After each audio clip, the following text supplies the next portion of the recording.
Moi, pour préparer ce nouveau livre et film qui s'appelle La fabrique des pandémies, préserver la biodiversité, c'est protéger notre santé, j'ai interviewé 62 scientifiques dans le monde entier et qui m'ont tous dit, si on ne s'attaque pas aux causes qui nous ont conduits dans cette impasse que je viens de décrire, qui est donc en gros la destruction de la biodiversité et des écosystèmes, qui provoquent tous ces effets qui sont multiples, eh bien, nous sommes entrés dans une ère de confinement chronique, c'est-à-dire qu'on va vivre tout le temps maintenant avec des masques dans notre sac, avec un coup on sera confiné 2 semaines, on nous déconfinera, etc. etc.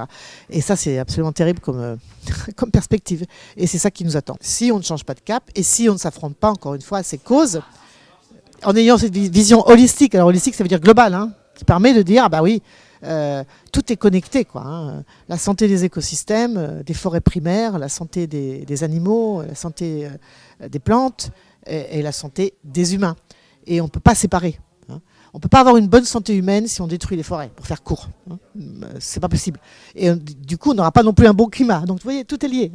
Donc tout est lié et il faut absolument avoir cette vision holistique et globale. Voilà, si on veut sortir de cette impasse. Évidemment, les facteurs environnementaux sont à l'origine de toute une série de désordres, comme on dit. Voilà, donc c'est à la fois les cancers, parce qu'il y a des produits chimiques qui sont dans l'environnement qui sont cancérigènes. C'est à la fois tous les troubles de la reproduction, l'infertilité ou la stérilité qui font qu'il y a de plus en plus de jeunes qui n'arrivent pas à avoir d'enfants.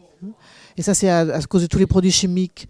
On les appelle les perturbateurs endocriniens qu'on retrouve dans aussi bien dans les poils Tefal avant l'interdiction du PFOA en 2015, mais n'empêche qu'il y a encore plein de gens qui ont des poils Tefal et qui ne savent pas qu'il faut les balancer quand elles sont vieilles.